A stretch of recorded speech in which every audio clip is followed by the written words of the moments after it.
Welcome everyone to the third and final day of the USCCE's virtual summit, the Future of Coaching Education and Coach Development. I'm Kristen Dieffenbach, the president of the USCCE, and we're really excited to bring you this third day with 3 great sessions. And the last bit of exciting announcement, of course, is the KT Tape giveaways. KT Tape was kind enough to provide event sponsorship, and we will be passing along some information about that as we get through the chat today. But to get things started right away, because we have a very packed day, let's move on and right into our first session here.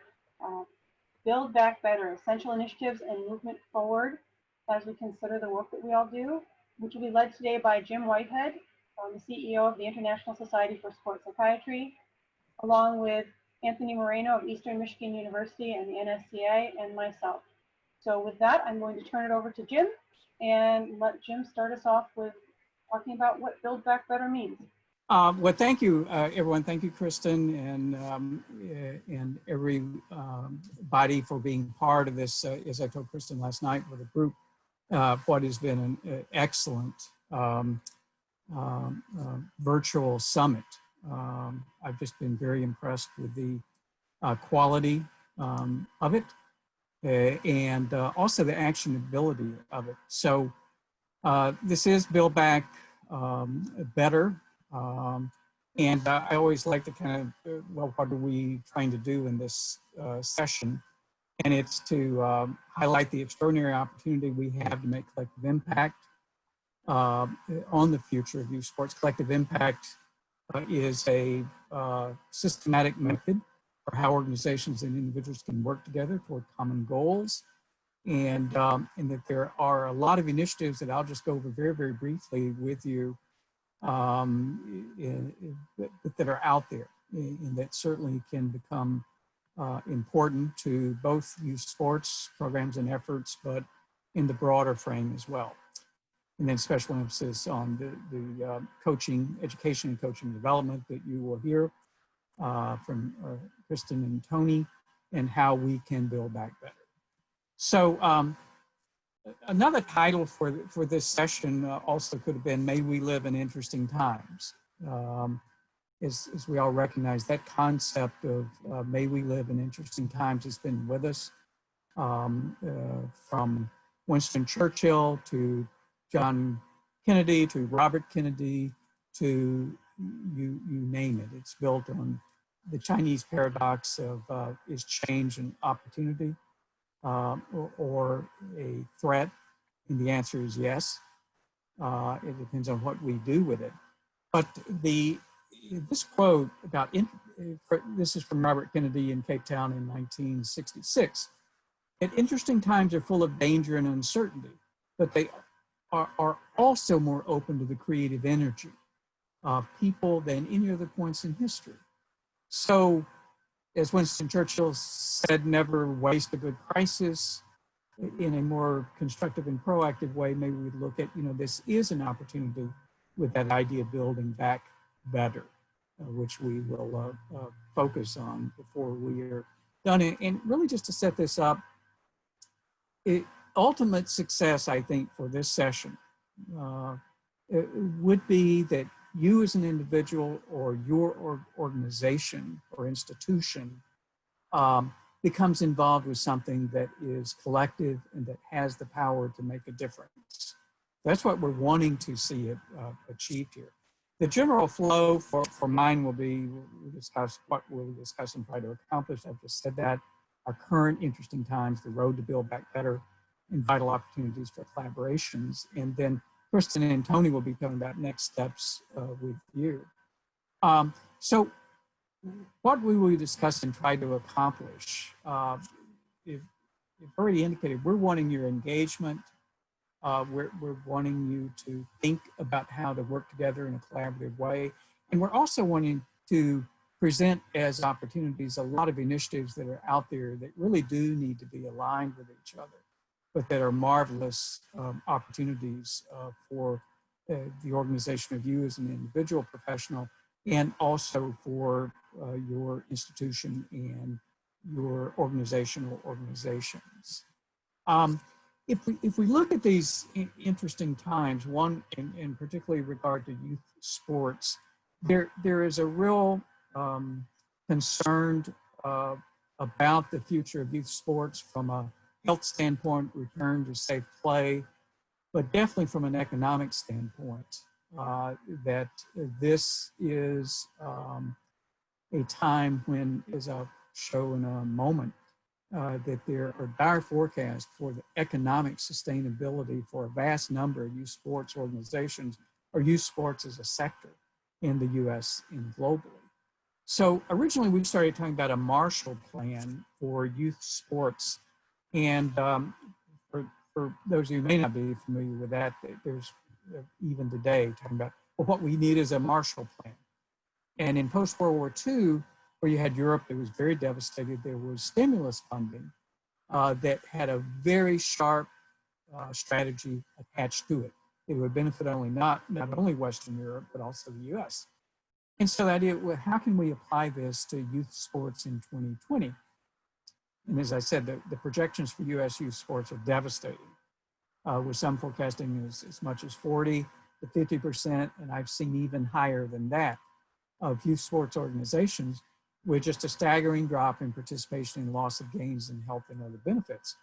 And particularly in regard to underserved communities, that's where the devastation potentially would be even worse.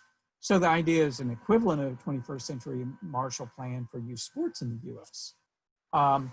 So there were four arching aims for this originally, and that's number one, to try to mitigate the devastation that's projected for youth sports, both financially and the lost health gains, but to really look at all these efforts to make progress in youth sports that are out there, like Project Play, 8 plays that we'll look at for momentarily. But all of these things that let's make it, and this kind of leads into the Build Back Better approach to protect it, but build it back better, to make a substantial private sector progress in advancing, a number of things, and to use collective impact and other best practices. So these were kind of our original discussion, and this is the one thing that we really did want to avoid is a new abnormal where you just really have youth sports organizations that are just gone, communities that can't afford it, and particularly in underserved communities, there's just an absence of youth sports, and obviously potentially loss of all the gains that can come from physical, mental, psychosocial, etc. So this was kind of a beginning approach, and what we've matured to is a road to more systematically looking at how do we build back better in youth sports, but otherwise. This Build Back Better model has been used by the United Nations, where each year there are catastrophes and there are pandemics that engulf an entire country, which are often called pandemics, even though they're not global, and then global pandemics as well. So catastrophe, natural disasters, that sort of thing. But the idea, and we'll look at this on another slide in just a moment, but that there is a model for how, a proven model for how this has worked in regard to set goals and to look for equitable and healthy community recovery and public-private sector implementation, public-private sector being very important, and then key principles and priorities with methods and ongoing expansion of opportunities, but all the while monitoring, measuring, evaluating, and adjusting. That's part of the continuous improvement approach. But the point being, this Build Back Better is not only a great motto and concept, it's also a systematic approach to making progress in times that are challenging. This is looking at it just a little bit more. We have looked at it and labeled it, recover better and healthier. This includes youth sports, but lots of other sectors in American society as well, and beyond. We've looked at this Build Back Better approach to youth sports, and again, this is a model for you. And as we're going through this, remember, we are interested collectively in you deciding to be involved with this effort and for your organization and institution. But in regard to Build Back Better in youth sports, to mitigate damage, both financial and health, to expand opportunities and close gaps. We are keenly focused on underserved communities and families and sports. And then also to make other historic improvements, as I said, that have been out there for a very long time, one of which is to continuously improve the coaching profession, better equipped, better trained, as we have heard throughout this virtual conference. There's lots of efforts going on to do just that. We want to expand those and to make it commonplace and not an exception. And overall, to achieve safer, healthier, more equitable, and better sports overall, but particularly with a focus on youth sports. So that's kind of our big picture model for Build Back Better and a collective impact approach. There are lots of, this is not theory. There's lots of efforts underway. You may have heard of this. I'll bring it to your attention. In case you haven't, Play Sports Coalition, which includes more than 3,000 youth sports organizations that have become part of this, plus professional societies. We're looking at having, 3,000 youth sports organizations is marvelous, and we need that collective impact approach that way. But we also recognize that medical, scientific, allied health organizations have a distinctive voice, and that we want to ensure that that is included. So we're looking in regard to supporting Play Sports Coalition, which is all about an economic stimulus, an effort, as has been done in other areas of society, to do that for youth sports or youth serving organizations. But the thing in regard to this overall theme of Build Back Better, we have wanted to ensure that if there is congressional legislation on this, which could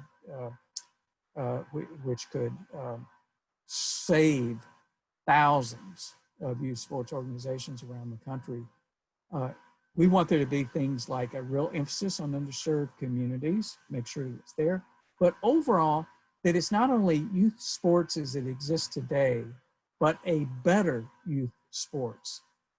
Whether that would be in regard to training of coaches or other steps with parents or with the young athletes themselves. What we have going on right now is very, very tangible. It gives the real world emphasis to Build Back Better because there is potential congressional funding to try to avoid the tsunami of loss of youth sports organizations, but not only to save them, but to make them better. So Build Back Better.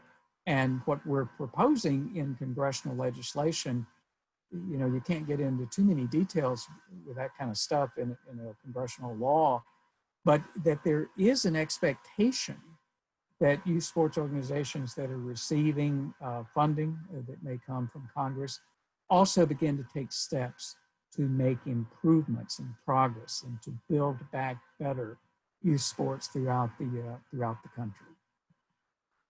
So that's kind of the overall of Build Back Better as a model, easy to understand. I just wanted you to know that there is a systems approach to it. There is history to it. United Nations, World Health Organizations have evaluated these things. And that's what we're looking as a model, not only a rallying cry, Build Back Better, but there's a systems approach to it also. And then this example with potential congressional funding that builds into that congressional funding, the expectation that there would be progressive steps taken by youth sports organizations around the nation is Build Back Better in a powerful real world example. There are additional opportunities for collaboration that I am not going to do justice to these, but will at least get them on our collective radar screen. I mentioned Project Play, and many of you are probably very familiar with this. Project Play has 8 plays that is, you can focus on one or more as organizations, but to Ask kids what they want, let them be contributors to what youth sports should look like and their experience should be. Introduce free play, to encourage sports sampling and thereby avoiding excessive specialization, to revitalize in-town leagues, to think small, the community impact. Design it for development. There's just a whole process there. Train all coaches, obviously keenly relevant to this conference and to all of you, and to emphasize prevention. So this is one of those things, if you haven't gotten involved with Aspen Institute Project Play, I would encourage you to, as an individual or as an organization and as a profession, that we're going to be looking at that.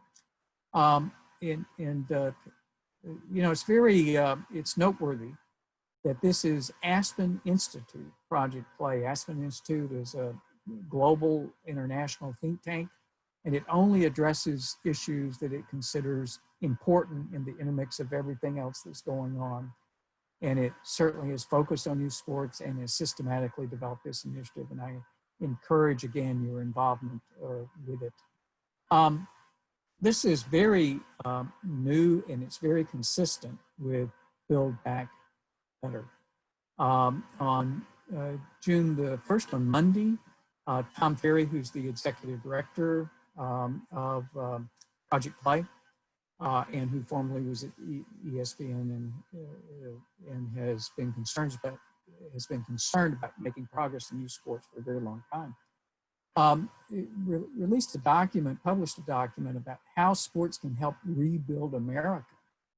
And so the idea of really this Build Back Better, of sports being the channel for how America itself can be built back better. And I would encourage you, I'm sure that we'll be getting the link out to this either during or following the conference, but that the whole idea is to create an era of sustainable sports, which is aligned with the needs of communities. So this is another very newly announced initiative in the Build Back Better model. And again, something that you can engage with, your profession can engage with, your organizations can as well. There are a couple of other things that I'll just point to: the National Youth Sports Strategy and Healthy People 2030. These are both opportunities. The Youth Sports Strategy is the first official federal roadmap for youth sports. By executive order of the White House, and Health and Human Services developed it. It has a lot of strategies and models and recommendations and so forth. And I would encourage you to become familiar with it. And also, we're with Kristen, Tony, and a number of others, and other organizations are looking at how do we engage with this, and also to the next one, Healthy People 2030. You may be familiar that there's been national health objectives for multiple decades now, and there is a document ready to be released for Healthy People 2030. It's a decade's worth of health objectives, and so this would be for the period of time from 2020 to 2030. It has, though it hasn't been released yet, so haven't seen publicly all the details of it, but there are leading health indicators with keen relevance: physical activity and nutrition, mental health, prevention, injury, and more. Just to let you know, one of the things that we're looking at for this as a potential collective effort would be for there be a consortium of organizations that are in sports medicine, sports science, allied health, coaching, to be supportive of this, a consortium, a private sector consortium to support.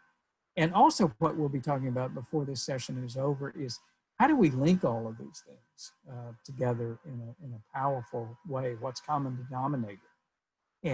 While we would be pursuing each of these, what's the common denominator that would allow us to, that would lend itself to collective impact and also amplifying the success of each of these? So we are interested in creating strategic synergy among related but not optimally connected initiatives. Just in that second bullet point, I've mentioned some of these. The National Youth sports strategy just mentioned. There's a national physical activity plan that you may be aware of that has a sports section in it that I chaired the development of that. There's as we mentioned, the 8 plays in sustainable sports, Project Play, the athlete development model, which you've heard about in very engaging ways during this conference, and long-term athlete development model, physical literacy, free play, and just as mentioned, Healthy People 2030. These are all powerful initiatives that any organization or any individual can engage in their practice or to be a promoter of it. But we're looking at, also how do we link these things together? Not that any of them would be subsumed, but just so that there is a common collective impact model to go forward. The last slides that I will indicate, it just reflects the interim work of a group that Kristen and Tony are involved in, and a number of other individuals and organizations. There is a entity consortium called the Joint Commission on Sports Medicine and Science, which doesn't actually, it convenes organizations. It doesn't actually engage in a lot of this stuff, but a number of those organizations, we're going to try to get all of them involved with this, and then just start looking larger and larger we wanted a framework, a way to work together. And these are areas that we started out with a large number of things, but these that seem to make sense to us that, and let me just show, there's a lot of detail that I just want to focus on these headlines of mitigating damage, both financial and health, in regard to youth sports. As we've already gone over, that's tremendously fundamentally important. Second, consider this an historic opportunity to reimagine youth sports and to reimagine the roles of professions interfacing with youth sports, athletes, coaches, institutions, organizations from national governing bodies to the most preliminary community sports organization that consider this an historic opportunity to reimagine and to build back better, to advance equity and access in sports and communities. And as I said, that is of fundamental importance, and not only broadly saying advancing equity and access in regard to not only persons in underserved communities, families, organizations, and so forth, but persons with other abilities, in that we're really looking at, how do we advance equity and access in sports and communities? And for each of these, there will be multiple organizations, representatives of multiple organizations working together. And if any of you are interested in any of these, you would just need to let us know after the conference, and we would love to have you involved. The fourth one is to become a combined voice on progress for all sports. And it is great that so many organizations are speaking out about equity and access and a whole variety of issues that these very interesting times have laid before us. But we're wanting to also encourage that there be combined voices, that not instead of, because each individual organization has its own constituencies and representatives it needs to speak out. But we're going to try to build a platform where many, many voices can come out, underscoring the importance of it and have us giving emphasis in unison. And then the fifth is more process, use collective impact and continuous improvement. We find both of those processes to be systematic, but also simple while being effective. So these are 5 areas that we've been working on. If any of these or any of the comments earlier in the conference or as is occurring now will be today, we really would like for you to become involved and to help us to do that number 2 thing, and that's consider this an historic opportunity to reimagine. Next steps are with you, as I've been saying throughout. And I appreciate your time and your attention to this, and more than that, your leadership and heroism in the role that you were playing. So that's it for me. I'm going to stop the share and let our next portion of this session get started. Tony, we're on over to you. And just a reminder, people have questions, drop them in. We've got some great chat going on, and we will pull this back together after all three of us speak to try to address some of these questions that are coming up. All you, Tony. Thank you, Kristen. And thank you, Jim, for laying a framework and that groundwork that we need to kind of get things moving along. I just want to introduce myself. I'm Tony Moreno. I'm a professor of kinesiology at Eastern Michigan University. That's my day job. For 20 years, I've been a coach educator for the Michigan High School Athletic Association. I've helped develop and disseminate information on sport medicine, athlete development, health and well-being for coaches and student athletes. And I've also, for the past 3 years, been president of the East Lansing Youth Lacrosse League. So I try to be one of those individuals that not only talks the talk, but walks the walk, try to get my hands dirty so I have a better understanding. We always talk about how to solve many of the issues and concerns that we have in sport and youth sport specifically. And in the academic realm, we always have this top-down perspective. But I think it's just important that we, in the academic setting, also get our hands down at the grassroots level. As my two fellow amigos, Joe Eisenman and Rick Howard, always say, we got to do things at the grassroots level. And so that's a little bit about my background. So how are we doing? I hope every day everybody wakes up every morning and asks themselves, what am I going to do today? What am I going to look forward to do today? How can I make a difference? And as we look at things now in front of us from a national perspective, and you ask this question, so how are we doing? Probably not so hot right now on many different fronts and perspectives.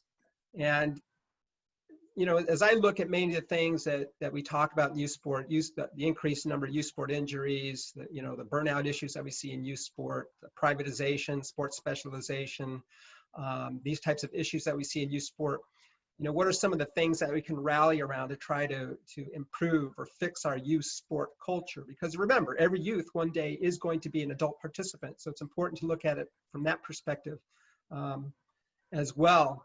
So I've kind of set aside that part of my academic career where we look at the p-values, where you look for a significance that's less than 0.05, and really more at the people value. What are the things that we do as people to try to make a change and improvements in our social and physical culture as we move on to try to solve some of these issues and concerns associated with what we do. And I think that if we look at dealing with many of the issues that we see right now, especially with the COVID-19 issue. I'm sure many of you have seen this phrase before. Right now, we are all alone in this together. And I kind of look at this right now in terms of how we're dealing with many of the issues in youth sport. We represent a number of organizations, agencies, profits, nonprofits, individuals. We offer services, we create curriculum, sport programming, we're administrators, we've developed position papers, coaching frameworks, we've launched initiatives. All of these are things that we've done as representatives for organizations and agencies or as individuals. And in many cases, they all share a very similar mission and vision, but we find ourselves operating within our own space. And I think when we talk about some of the things that Jim Whitehead was speaking to build back better, many of these things that we see in youth sport that are dysfunctional or need to be improved, how can we all work together to create one unified space to achieve everybody's mission and vision toward that one aim? So these are things that we have to kind of more or less think about moving forward. And so as I dug into this a little bit deeper, how do we address some of these issues and concerns? I identified 5 initiatives from various organizations, agencies, and groups and position papers. Project Play is one that Jim spoke to earlier. Healthy People 2030, which is in its 5th iteration, started in 1990. 2000, 2010, 2020, and now here we are in 2030, about to be released. The National Physical Activity Plan Alliance, National Youth Sports Strategy, released by the Department of Health and Human Services recently, and then the ADM framework from the USCCE. All of these bodies, all these organizations, all these initiatives, you know, what I find is that in many cases, their mission and their vision are very similar. They're very, very close. They maybe perhaps are speaking a different language, but they're very, very close in terms of their mission and their vision and really what they hope to achieve. So to me, how can each of us as an individual or as a representative for an organization or an agency, how can each one of us try to bring these organizations together? And as I looked at this, you know, I looked at this idea of physical literacy, which you will find for the most part in each and every one of their mission or vision statements, this idea, this concept, this idea of physical literacy. Because a healthy and a physically literate culture is a socially aware and conscious culture. And I think that's something that, as you can see, if you've watched the television or listened to the news lately, we've gone a little bit wanton, we've gone a little bit awry in terms of the self-awareness and social consciousness in terms of things. And physical literacy can be this one thing that you find among these different initiatives with which there's some kind of common ground. And so these are things that we have to kind of more or less look at and investigate to kind of fulfill or see through Jim's vision there in terms of mitigating the damage out there as it relates to sport. So again, as I kind of went through these initiatives, Project Play, the 8 plays, the SOPC, ADM, key principles and key outcomes, the NPAPA, the 8 sectors. If you look at the education sector, strategy 2, Healthy People 2030, the foundational principles, the overarching goals and a plan of action. The National Youth Sports Strategy. We look at the 4 pillars associated with that initiative. If you look for the lowest common denominator, and each of these are, you can consider factions, and a faction is a fraction. And if we want to add fractions, we have to find the lowest common denominator. So what is that lowest common denominator for each of these initiatives? And I alluded to the fact that it is physical literacy. You know, in its most stripped down form, what is physical literacy? You know, if a person exhibits some degree of motor competence and motor confidence, they're more likely to pursue physical activity and be passionate about physical activity and enjoy physical activity throughout their lifespan. And I think each and every one of us in our role as a coach, coach developer, coach educator, whatever it might be, regardless of who you represent, I think that's one of the ideologies that we would hope to fulfill in our position or in our role as a developer, educator, administrator, whatever it might be.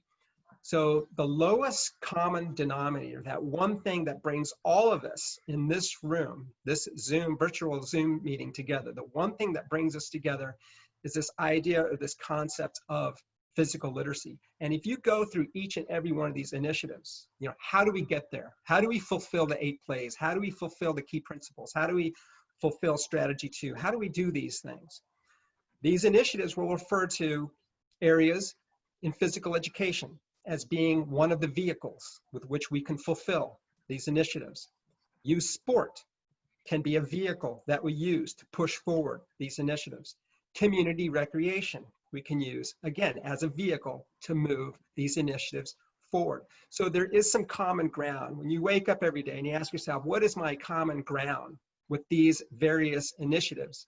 It's your role as a coach educator, coach developer, coach, whatever it might be, administrator, to enable these initiatives to come to fruition, because we can all agree that, hey, physical literacy is a very key component of our mission or our vision.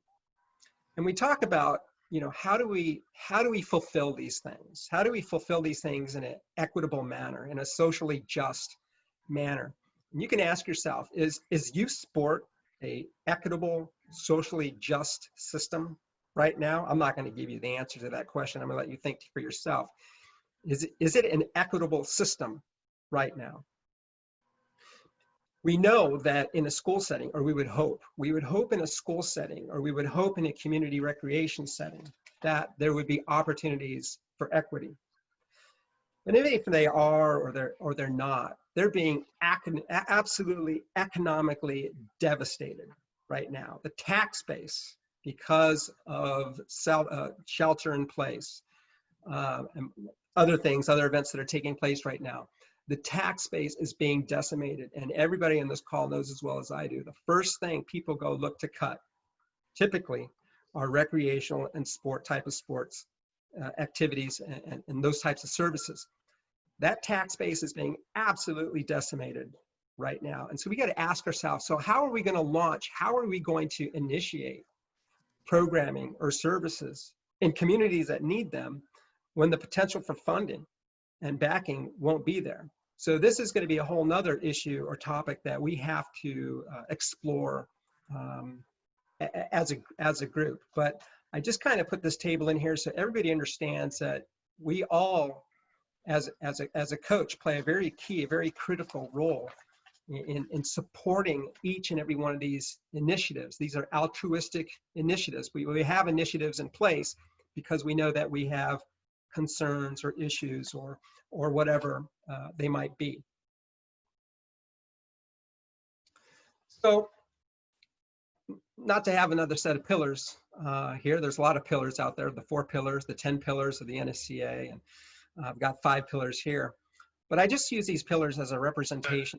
These 5 initiatives, and there are many initiatives out there. I just have these 5 initiatives here because I think they are among the most media-driven, popular initiatives that we see out there.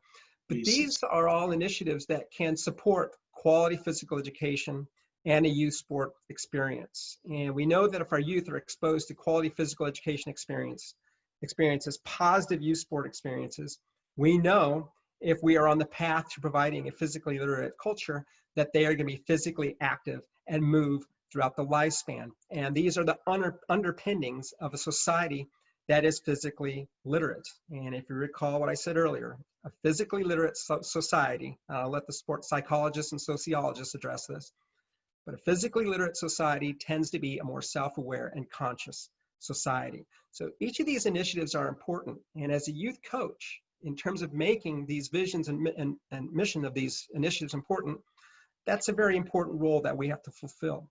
We have to use this collaborative approach to dedicate scholarship and resources to support key initiatives. As Joe Eisenman always alludes to, the research is there. The science is there. It's been done. The position papers are there. We have the resources, we have the scholarship to support key initiatives that will implement innovative interventions, which is what we need right now, especially when we lack funding. We need innovative interventions. We need to measure those key performance indicators so that we can get the best practice out there to positively alter the landscape of youth sport and physical activity. So, as Jim alluded to, this Play Coalition, this bill that's potentially being sponsored, and there are various iterations, my understanding, from a call last evening. What are some key things? What are 3 key things that maybe need to be a part of this bill to really make sure that we are really moving on a path to build back better, to provide a quality sport experience for everyone? And I think it starts with all youth sport experiences should be developmentally appropriate to serve as a vehicle for young athletes of all abilities to become physically literate and pursue lifelong physical activity. That's the awareness, okay? And I think we're all aware, okay? But that's the very key awareness piece about this. And I think the ADM framework is an outstanding framework to be able for everybody to embrace community recreation, physical education, youth sport, the NGBs, and maybe perhaps how they trickle down in their coaching education experiences. It's an outstanding framework that we can use to make coaches more aware. Quality coach education, and this speaks to this group specifically. Quality coach education, not just coach education, but it has to be quality coach education if we really are going to right the ship. and holistic athlete development frameworks. I just mentioned the ADM. But these should be introduced, they should be implemented, they should be evaluated as it relates to athletic development so that we can maintain and enhance quality youth sport experiences and enable them to embrace a physically literate culture so that they can pursue physical activity throughout the lifespan. So again, this term physical literacy really creates a bond or a connection among everybody if we work towards that objective. And last, the various resources and agencies that should be dedicated to assess, how well are we doing? How do we know how well we're doing unless we assess some of these key performance indicators so that we know that the frameworks that we have in place, that the coaching education that we have in place is actually making an impact and having an effect. So these are things that maybe perhaps we can discuss and have a little bit more conversation about, but again, it's easy to talk about these things. It's easy to put your name and sign your name to a document and a piece of paper and be an author and all of these things. That's fantastic. All these documents are out there. All these key initiatives are out there. I mentioned, Healthy People 2030. What happened to Healthy People 1990, 2000, 2010, 2020. Things aren't getting better. They keep getting worse, right? It's time to put, rubber to the road. It's time for us to provide some tangible evidence that we are committed as individuals, as organizations, as agencies, to support this idea of collaboratively moving in a positive direction. As Rick Howard says, getting all the oars of the boat rowing in one direction. And it's not enough, again, just to sign a piece of paper. We need to tell people about it so that we can cement a collaborative commitment. We need to tell the media.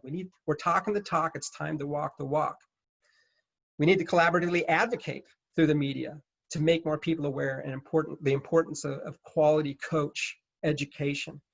And when we talk about quality coach education, what are those KPIs? Participation numbers in physical activity and youth sport. We know those have been on a decline, so something's wrong. So how do we know it's getting better? Well, hopefully they'll increase, but that depends upon what it is that we do as a coaching culture. Establish increased quality of coach education programs. Increase the number of certified coaches. Now I know that takes things to a completely different level, this idea of certification. But I think we can all agree that the education of coaches needs to improve, and to what degree or to what manner that occurs, that's again, something open for discussion. We need to monitor the affective outcomes associated with youth sport experience, parents and coaches. So these are all things that I think are steps in that direction to make sure that we are mitigating and actually improving that the damage that has occurred to the youth sport culture over the years. In closing, because I would like people to have the opportunity to interact. Again, I think if you look at these 5 initiatives, and there are many initiatives, and it is one big puzzle.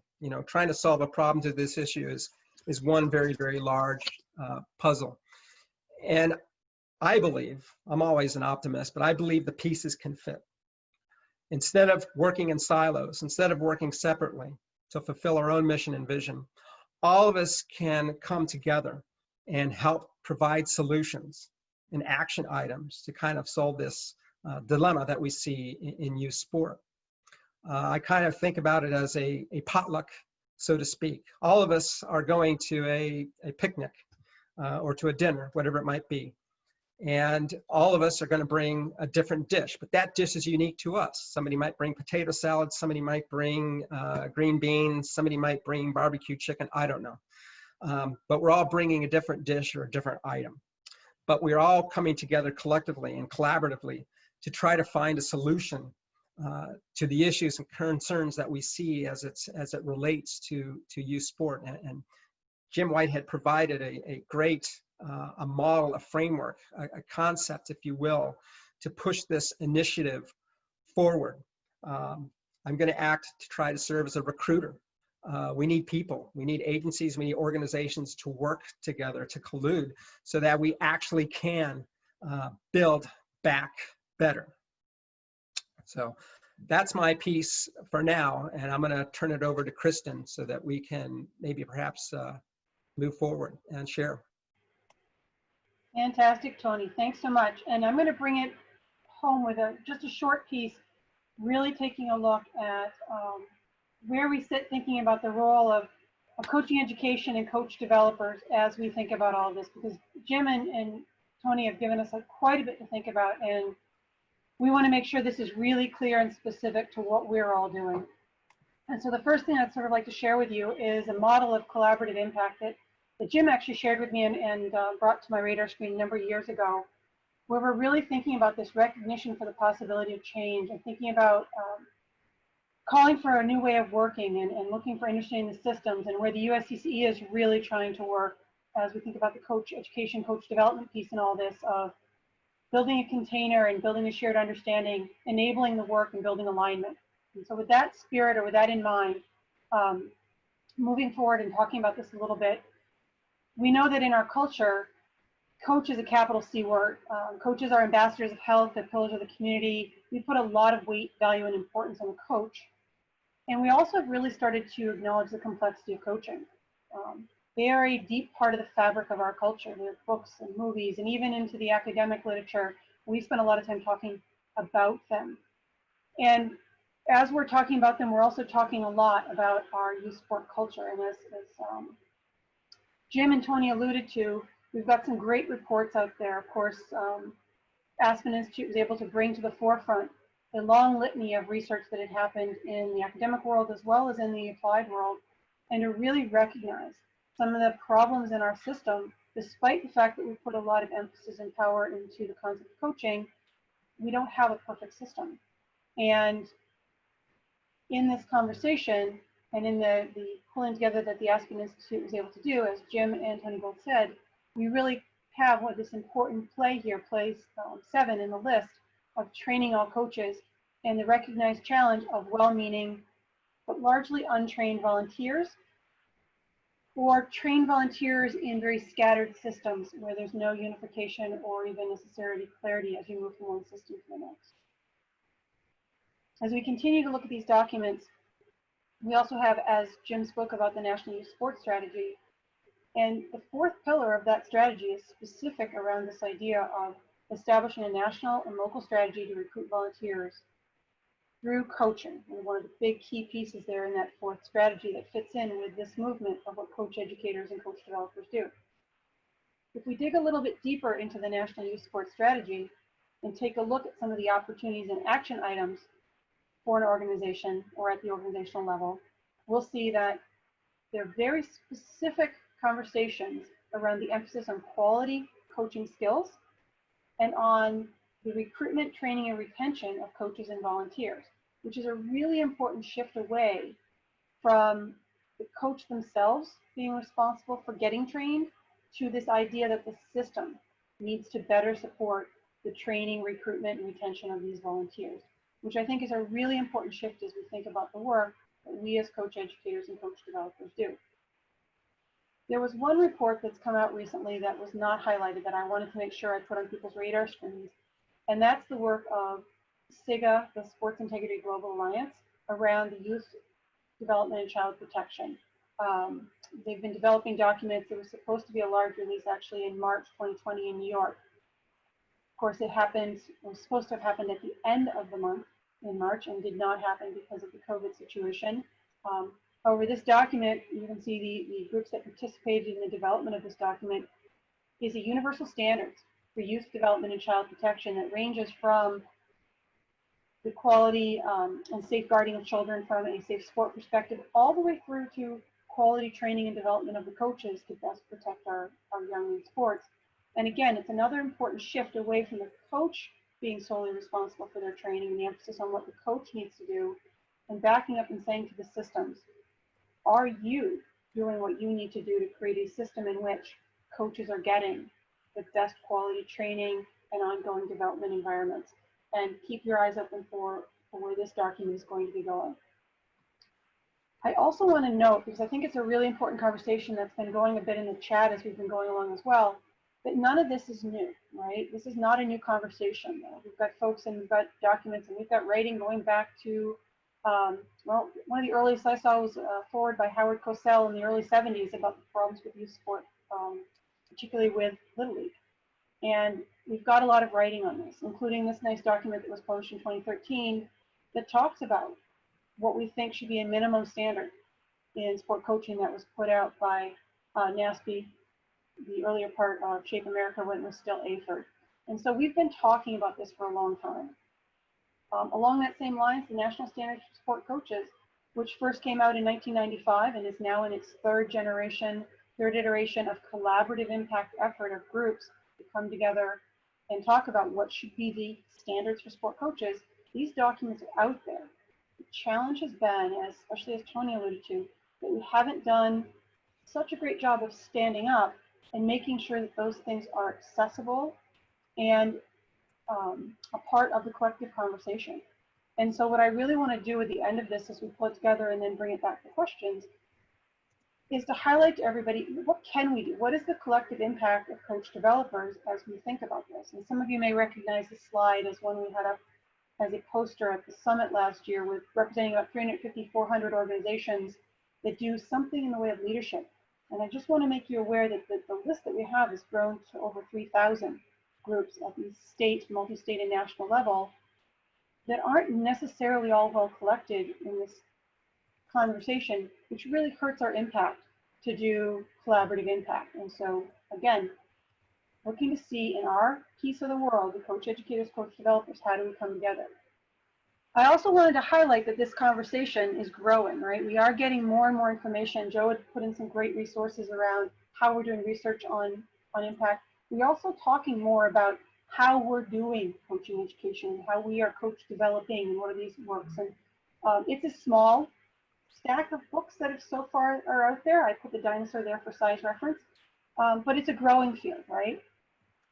And from a USCCE perspective, I want to make sure that we put the awareness out there that that's the goal of the USCCE, to really start looking at how do we provide that systematic and evidence-based program review, and how do we help start collectively as a professional field, collaborate to bring those resources together from an educational outreach perspective, as well as to enhance the work that we're doing among ourselves. So we currently have an accreditation body which has been in existence originally through AFERD, which then became Shape America, and then became a part of us as we've grown. And it's been out there for a while, and really give a shout out to all the programs that have sought accreditation and that keep their programs accredited, striving to meet a standard and put a standard out there for what quality coaching should look like.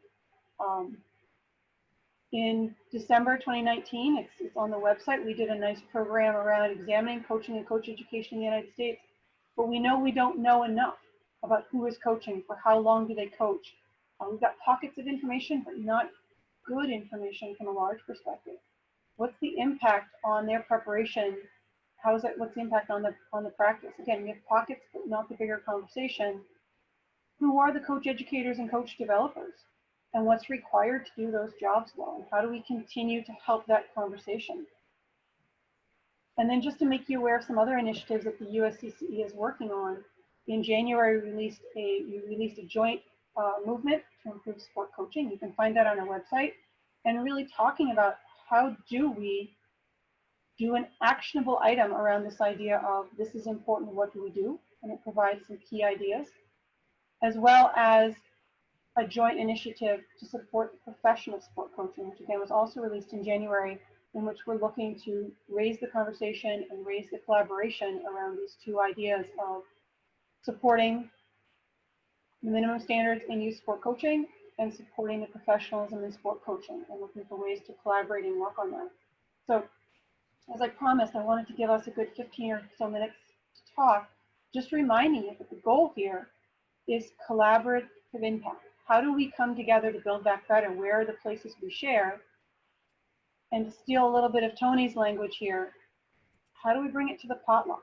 Right? How do we put this together, and what are we all putting in collectively, and what are we rallying around? And in this particular case, in this particular group, really thinking about how can we as the practitioners, academics, and scientists of coaching education and coach development contribute to this collaborative impact movement to build back better. And so with that, I'm going to turn it over to Jim to sort of moderate us through some conversation. We've got the chat, we've got a lot of conversation going on there, and Jim's going to sort of pull it together for us and see where we can go. I appreciate very much the comments that have come in through the chat, and also just other feedback that I've gotten from people. One of the themes is to that how important the action orientation is now. Not don't engage in, now we got to have a research project, or now we have to have a waiting on a publication. The whole idea, like Healthy People 2030, we in a collective impact model, we do not have to wait until that's released. I can almost assure you that any of the initiatives or efforts that we would want to pursue, that we can do that. It will be included, even though Healthy People 2030 was reduced a bit, it will be there. And as I said, we could build up a consortium of organizations in a collective impact model that would be supportive of it before then. But I really hear the action orientation. Let me ask this: were there any? I liked very much Tony's approach of trying to get, how do we get synergies among these diverse efforts, and who is actually responsible for, quote, deploying these things. Are there comments or burning questions that any of you would have, that, or comments that we could take you off mute if they can't do it themselves, that you would want to share with everyone? There hasn't been too many, I don't think, kind of open comments like that during the virtual conference, but we are a manageable enough people to have that. So comments that any of you would want to share, or questions? I'd like to offer a thought. I don't have a sports science background, except for having been involved in my sport for 50-some years. But I'm a disaster manager. And in my case, I'm not going to have very many people to coach develop, because there aren't going to be very many coaches left. The Russians are all going to go back to Russia. And we are looking at a very significant loss of clubs in my sport. And so if there's a time for any of these good ideas to actually be useful for something, then we got to start working at it at about 12:05, because we are in the actual crisis. We're in the response where we should be responding. Yes, our response should not hesitate to build toward the better future. And I think that's extremely important. But damn, we got to get something going, guys, because the collective universe of coaches is shrinking as we speak. I appreciate that, Walter, and the urgency of that is really clear. Tony and Kristen, Mark Robertson, others who may be part have been interested in how do we accelerate action. Walter, do you have something in mind if we could get multiple organizations working on something, a goal? What might that be? Have you framed that in your own mind? Well, certainly in my sport, the thing that people have been doing successfully is monetizing online. So in the expertise in teaching online, I was a pioneer in teaching online at the University of Richmond. Expertise in teaching online is not easily gained.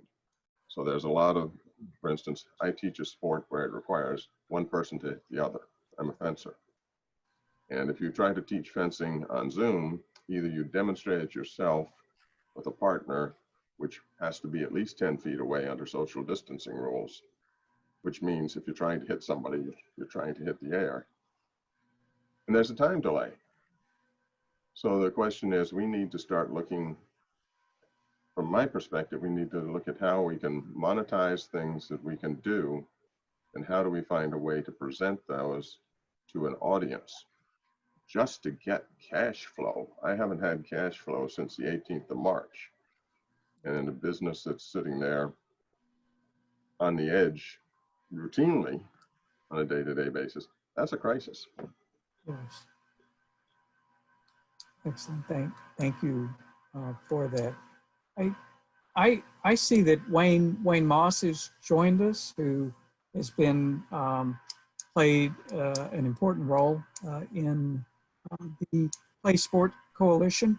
Wayne, do you have, I think you're going to unmute yourself. Do you have any updates? They had an overview of things, any time-sensitive updates that you might have on the congressional action? Yeah, absolutely. So first of all, thanks for having this session and bringing it online. And Tony, phenomenal presentation. I think you're absolutely spot on in everything that you said. I want to come back to some of that in a moment. I just want to give you the the high level as to where we are right now. And before I do that, I actually want to frame this up a little bit, because I have found that this has been an interesting, effort. So at the onset of COVID, what some of us recognized is that we had an existential issue that threatened youth sport, and took on, trying to find a way for financial relief. There were many, and have been many, that have been critical of that process. There have been many that have had thoughts about, how far it's gone or hasn't gone far enough. And at the end of the day, essentially wanted to provide some, again, frame of reference, wanted to take on a model that really, that our elected officials could understand. And so this effort has really been about helping to stave the bleeding that's happening in the youth sport space, and to provide, to the extent we can, immediate relief.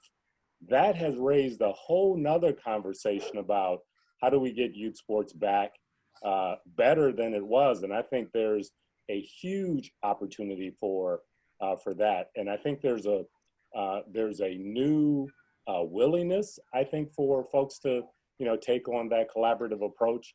And so just really the bottom line where we are right now, as of about a week ago, Representative Rose, Democrat from New York, included us in the COVID-19 Youth Sports and Family Act. So it's an act to support youth sport organizations. It's also designed, with tax credits and other supports for families and so forth. So that's where that is. And, we're looking to elicit support around having people connect in with their elected officials such that they get a chance to hear that this is an important issue. Unless they hear from others, that's how that game goes. So I'm going to put that to the side for a minute. And really, I want to come back to this, this issue that Tony laid out, because I think at the heart of it, you so eloquently, put it there. I think the trappings, the elements are there for us to really take ground. And I think one of the things that we need to do is to really think about what we agree about most, as opposed to those things that we have differences about. Because, I have found that, people have a lot of fundamental questions about lots of things. And depending on where you sit, if you're in the youth development space, you've got a thought about it. If you're in the coaching space, you've got a thought about it. If you're in the for-profit space, you've got a thought about it. But I think ultimately, we need to be thinking about those things that we most agree on, and then to really think about how do we bring together the things that we uniquely have to essentially, make a difference in this space. One last thing that I want to mention that has nothing to do with anything that has been talked about thus far, but quite often I come in from the Boys and Girls Clubs of America world, where I spent 15 or 16 years. And I keep thinking about how do we also take advantage of young people in a way that we train them up such that they become our next generation of coaches that they can coach inside of the spaces that they're in, like that. So I'm going to leave it there for a moment. Great. Thank you, Wayne. And that last comment that you made, there is growing interest in that. There are people on this participating now who are looking at how you build on youth leadership and youth to youth, and so that it doesn't always have to be adult-led, adult-managed, and so forth. So that's excellent. Are there any questions from Wayne's update? And thank you for that. Jim, there was one for you that I think is worth going back to that Lauren put in the chat here. Just this idea of how do we move the conversation out, move this outside this conversation. So I wondered if you could speak a little bit to some of the efforts you've been doing to get the voices together so that this is a collaborative conversation across the different stakeholder groups that might be working in isolation right now. Yeah, and that's an excellent point. We have been trying to do that. Tony mentioned about, all good things take a little bit of time, and I think we have come a long way. That framework that I shared, that took a few discussions just to get us there, but now we are moving into an action orientation. And while the focus was on youth sports, Walter had commented, we label it in regard to youth sports, but we have collaborators that are interested in collegiate level sports, all levels of sports, sports for older adults, sports for persons with disabilities or other abilities and so forth. And we're trying to build this. I mentioned this to Kristen before that we started today's session of how do we really make this a very action-oriented, where if people are interested, and I love some of the candor in the comments about we don't need to be thinking about this, we need to be doing about this. One option obviously is to connect through USCCE. Another is, and then we'll make this available, we're having a group that meets every other week that develop that framework and so forth. So we're really looking, and you know what, we're wanting to make this as inclusive as possible. So when Walter made his comments, it's like, yeah, I mean, this is for youth sports is kind of the key central, and it's the future, but there's also an important present and different populations to serve and different populations and situations where other aspects of sports and sports efforts are being jeopardized right now, again, as Walter eloquently put it. But I think that that's it. We are looking to take this to scale. I mentioned I'm the former long-term CEO of the American College of Sports Medicine, and they've worked with the Joint Commission. I think in terms of how do we bring organizations and people together to have a greater impact. So we're looking at moving to that phase, and if any of you are interested in being part, please let us know, either through Kristen or myself. We'll have that contact information. And it would be great for, Wayne and I are going to be talking about this. I'm wanting to get professional societies really behind play sports. And I think that we can, as he alluded to, the whole idea of Build Back Better, that looking at not only saving youth sports, but making it better as we save it is really resonant. So I think there are ample opportunities if you are interested in being involved with this, either directly through Kristen or with the organizations I've been working with. We need you, and we want you, and we are going to take this to scale. Are there other comments that anybody would want to share? They've been very thoughtful in the chat, and we will take those to heart. But anything else? We have 67. I think we've heard from from all of you. Anything else that you would like to recommend or suggest or have a concern about? I've got a question, Jim. Please, Wayne. And this, I'm a little bit hesitant to ask it, but I think this is really the great place to do it. So one of the, in my experience, so first of all, let me say that I think that it's important that we do move to this whole notion of how do we expand the responsibility for training and development, not just to the coach, but to have that be an institutional issue. You know, things don't happen just at the individual level. It does happen at the you know, the organizational level, at the policy level. I think all of those things need to, you know, come to play. You know, again, as I looked at 16 years of training inside of Boys and Girls Clubs of America in a variety of areas, one of the things that was always a challenge was this notion of how do you take and ensure that you're transferring knowledge, the knowledge to the person at the end of the day, and that there's a way to demonstrate that that's the case. When I think about, you know, this whole notion of coaching education, it's fundamentally important.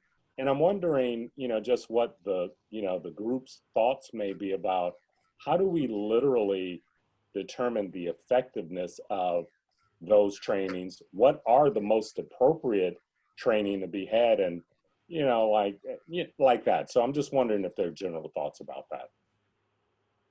Okay, I may turn to Kristen to respond to that. And Cameron, I saw your hand up. We'll come right to you. Anybody who wants to talk, please raise your hand and we'll work at that. So maybe start with you to Wayne's question. Well, and the big question, it's a heavy one, I think, as we think about that idea of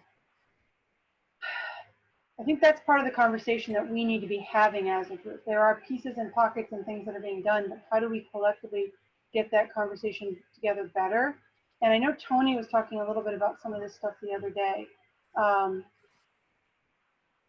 There's certainly, you know, we can look to other fields on how they do program evaluation, how they do assessments, how they do those things. This stuff isn't, it's out there in the education world, it's out there in other industries. I think we just have to pause for a minute and think about how does it pull into the work that we're doing and how do we best make it fit here and fit into quality coach development. And the work that coach developers have been doing in this space as it's been growing. And again, the irony, I think, is that it's rooted in teaching. It's rooted in the work that has been out there for a long time that we just lost track of as soon as we put the word sport in front of it, which I think is really unfortunate. And we need to tie those things back together the way that they were actually initially when we go back. I'm going to, just so you guys know, Tony, if you want to jump in, I'm going to let this conversation continue. I'm going to pull out those of you who are in the next session to get ready. If you need to jump off and do your break, go ahead, but it's such a good conversation. I hate to cut it too short, so we'll let it go a little bit longer. Hey, Kristen, will people be able to unmute themselves? They absolutely, everybody can unmute themselves right now. I'm just going to pull over the people that are prepping for session 2 that starts at 12:30. But this room can keep going just as it is. Great. Cameron, can I call on you on a different topic? We'll still come back to pick up on coaching quality. But Cameron, please. Sure. I mean, I wanted to tie in a couple of the comments that Kristen had made and a bunch of the activity in the chat there. In terms of, I really appreciate your comments here, Jim, and this idea of bringing us all together, because I think so many of us 100% agree with the theme that you're sharing here. But how, you know, and the call to action and bringing more people to the table is critical. But how do we break down these silos, so to speak? And I know that's very generic, and we hear that all the time. But how do we actually stop reinventing the wheel in our little separate worlds and come together here? And I think, Walter, you brought the point to home that I think we're all feeling right now. We are losing young coaches today. Right now, it's happening. And we need to invigorate that pipeline in this current climate, because we're not going to be able to get those young aspiring coaches back in the short term, perhaps in the long term, but I'm really curious to your, if you were to put at the top of the list, what would be your strategy to really overcome this really timely topic that we need to be attacking right now? Yeah, Cameron, and I'll be pleased with any other comments on this. Let me just give you my perspective based on experience. You cannot. I generally let the silos, the individual organization's perspective, because nobody's going to give that up. They can't. I mean, they have a constituency, they have a board, they have a historic role. So you're not trying to impact that. What you're trying to do is identify what are these in common efforts that we together, that doesn't detract from what your individual organization is, but that everyone can celebrate the commonality of purpose. And that's not 100 things. It's usually a limited number of things. But in my experience, that's the way to do it, because if you try to just use the language of breaking down silos are individual organizations, and we don't want to, they do the right thing. But the whole point about collective impact is, what is our common vision? What is the common risks? What are the common opportunities? And that's the way that we're going to try to achieve that. But thanks very much for that, because that's central to what we're talking about. Jim, can I jump in? Please, Tony. Please do. So thanks for the question, Cameron. I'm going to speak to you from the perspective as a youth coach. And so I coach U10 lacrosse players here in mid-Michigan. And so I know that US Lacrosse and NGB has a very solid coach education framework that they have compiled and they disseminate to their membership, of which I'm a member. And it affords me the opportunity to learn very basic things in terms of how to construct a practice, communicate with parents, communicate with coaches, communicate with kids. So those are things that's being provided to me from a national governing body at the grassroots level for me to implement those procedures. It helps me also to be able to go out into the community and talk to community recreation, and to go into schools and speak about the sport of lacrosse. And so there's this, at the grassroots level, there's an interaction between the school, community recreation, and a nonprofit 503c sports organization. And that has to happen at our level, at the ground level. And it's already in that setting that you're beginning to break walls, because now I'm interacting with physical educators, I'm interacting with community recreation administrators, I'm a volunteer youth sport coach, and our barriers are being broken down at the local level. Now, it would be very smart of you at the national level to embrace that, because every one of these NGBs wants to increase their talent player pool, AKA their motor pool. So it only makes sense for you as an NGB to create, produce, and disseminate these coaching education materials so that I can do what I need to do as a volunteer that cross-pollinates multiple sectors to help get the word out there. That's a lot of work. It's a lot of effort, but there's a lot of damage, and there's a lot of improvement that needs to be made. And so each and every one of us, I in my own space, just my community as a youth sport coach, that's what I can do. And if we can get this message to coach developers and coach educators as to what can be done at a local level, it will hopefully feed itself up to the chain, so those who are in those administrative positions and roles can understand and kind of see the big picture in terms of how important it is to get down into the grassroots level. Tony, if you would allow me to follow you up there very quickly, it was just a comment I want to make. Sorry about that. I think one of the things we've talked about is, collaboration and big efforts and things like that. But I think we have to take an honest look in terms of like how much, most of us have our silos, as Jim said, and those are important things. They kind of have to exist by nature. So I think the nature of collaboration is not just looking for collaboration for its own sake, but looking more so at initiatives, things like, areas like what are the top 3, top 5, top 7 things that need to get taken over, or things that need to change in the next, 2 years, 3 years, 4 years, and then look at people who are going to be more likely to get involved in that and people who are not going to be likely to get involved in that. I do think there are some, interests against collaboration. I think there are a lot of people who are doing well, kind of like the system the way it is and don't see any value in changing it. I think we have to recognize that those forces exist too. So I think identifying common initiatives, getting as many people on board, and let it be driven by initiatives. Those who want to collaborate can collaborate. Those who are not interested or who cannot afford the time and resources to collaborate, then they can't join in. But eventually, I think you get the ball rolling. If everything's important, nothing's important. So I think at some point we really do have to look at top priorities and rank them. That's what I add. I'm sorry I have to drop to another meeting here. Excellent. Thank you, though, Andy. That Thanks, was Andy. great. I think the next session starts at the bottom of the hour. So unless there's, we probably should at least offer a break to get up and to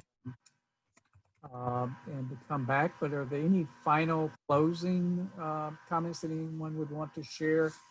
Again, my theme is we hope all of you will be involved in this collective effort as we define it. And we will be able to find your place within it. And we will do some amazing things together. So I just wanted to reinforce that. Is there anything else from anyone before we take our break?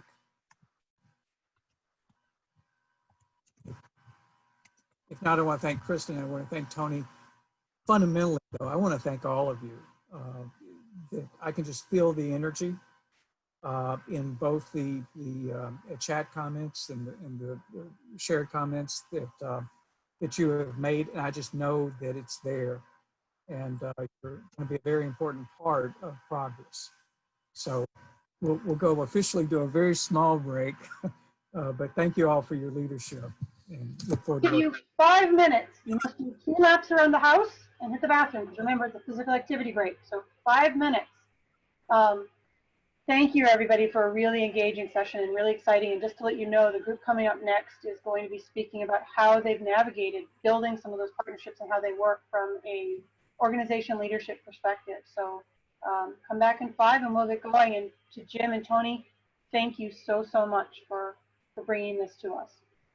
Thanks, Kristen. Thank you all. Thank you, everybody. Thanks, Jim. Thank you.